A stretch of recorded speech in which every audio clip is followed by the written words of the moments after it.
Okay, what we're going to do for the rest of the night is actually spend quite a bit of time looking at, I wanted to be interactive here a little bit, 4 different released College Board rhetorical analysis prompts. So again, tonight the rhetorical triangle is all about like the foundation of argument. If you're writing an argument, think about the rhetorical triangle. If you're analyzing someone else's argument, think about the rhetorical triangle. Think about soapstone. Really thinking about the connection of audience, subject, and speaker. So that's what we're going to focus on for the rest of the night here. So what kind of things relating to the rhetorical triangle do you see? What I'm seeing is Thomas Jefferson is president, we know that he is the president. What they gave us is the framer of the Declaration of Independence and the Secretary of State to President George Washington. So that's what's happening in 1791. I also know about the Declaration of Independence that he there's a line in the Declaration of Independence about men being created equal. So I know he believes that, or at least he wrote that in the Declaration of Independence. But I also know that he owned slaves. So these are things I'm thinking about before I read a word.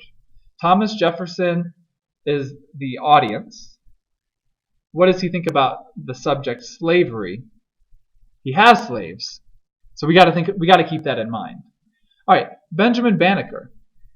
He is the son of former slaves, and he looks very accomplished here. He has a lot of career dabblings. So he seems very educated. He's going to have a different view of slavery than Thomas Jefferson. He comes from former slaves. Thomas Jefferson had slaves. So he's going to argue against slavery here. I know he's going to have very passionate beliefs, or at least I'm predicting, about slavery.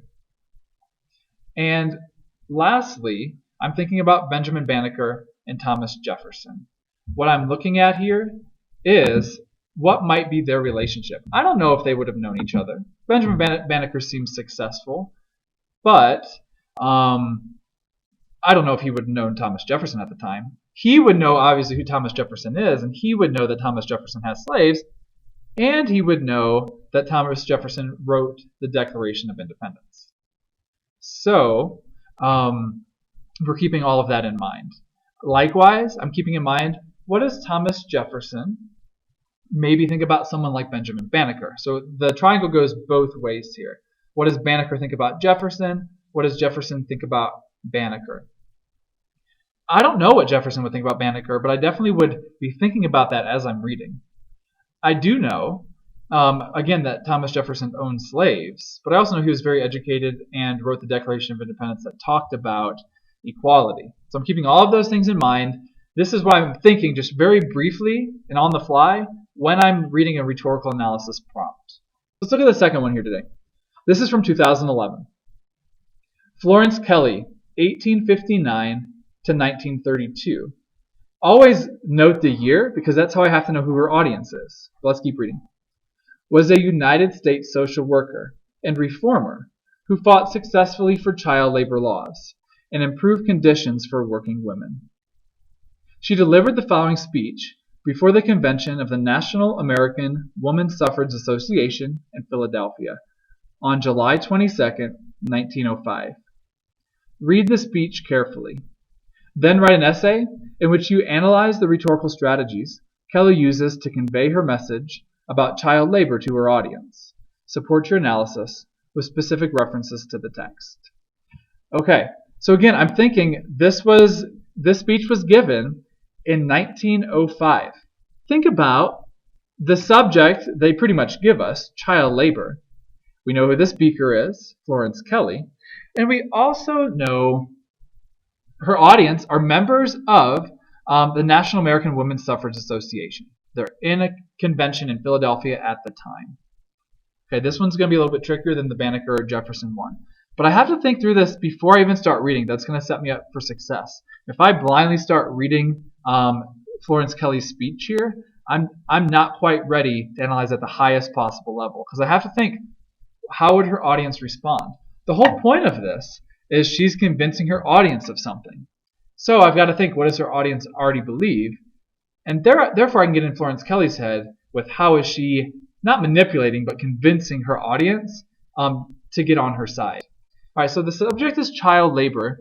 It's interesting because this is probably mostly a woman audience. However, they're at a Women's Suffrage Association conference. So they're probably expecting to talk about the right to vote.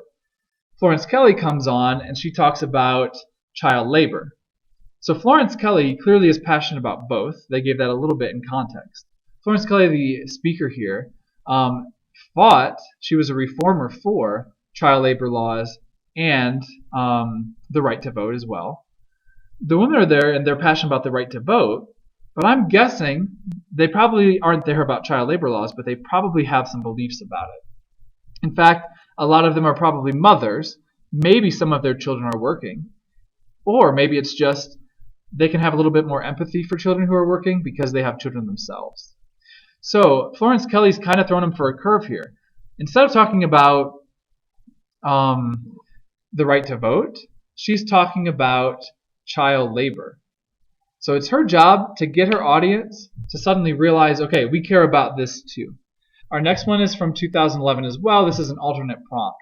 This one's a little bit tougher as well. So think through the rhetorical triangle here. Even if we have even less background knowledge, I'm still thinking through the rhetorical triangle. All right, so keep on talking to me about how does the rhetorical triangle apply to this situation. The letter below was written by Samuel Johnson in response to a woman who had asked him to obtain the Archbishop of Canterbury's patronage to have her son sent to the university. Read the letter carefully. Then, write an essay in which you analyze how Johnson crafts his denial of the woman's request. Okay, what do we know about Samuel Johnson, if anything? And don't get caught up on, if I don't know who this person is, I'm screwed. Get caught up on what you do know and just focus on the connections that you can identify between, again, the speaker and the subject and the audience and the speaker.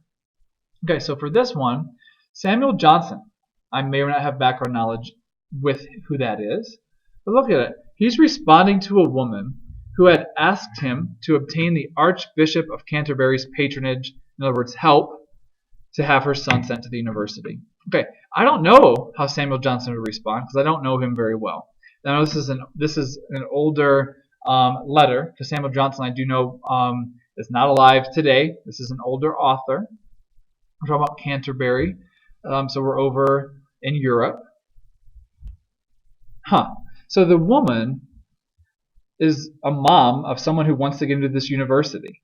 It doesn't sound like she knows Samuel Johnson well, if at all. So I'm keeping that in mind to get into the rhetorical triangle. Now, College Board throws us a bone here. Read the last sentence with me again. Then write an essay in which you analyze how Johnson crafts his denial of the woman's request. Crafts his denial. So he's going to say, hey, thanks for asking, but I'm not going to help get your son into this university. So that's my clue that they don't know each other very well. And that's my clue before I even start reading what Samuel Johnson believes about this topic. He is probably not quite a fan of this lady that he doesn't know, maybe never even met, asking for help. The last prompt that we'll look at today is from 2012. All right, this is written in 1962, so I'm already keeping that in mind before I go any further. On April 10th, 1962, as the United States was emerging from a recession, the nation's largest steel companies raised steel prices by 3.5%. President John F. Kennedy, who had repeatedly called for stable prices and wages as part of a program of national sacrifice during a period of economic distress, held a news conference on April 11th, 1962, which he opened with the following commentary regarding the hike in steel prices. Read Kennedy's remarks carefully. Then, write an essay in which you analyze the rhetorical strategies President Kennedy uses to achieve his purpose. Support your analysis with specific references to the text. Okay, we're going to take this one a little bit slower. I think we have the most to unpack here. And I think that this one, more than any other, the rhetorical triangle really separates average analysis to excellent analysis.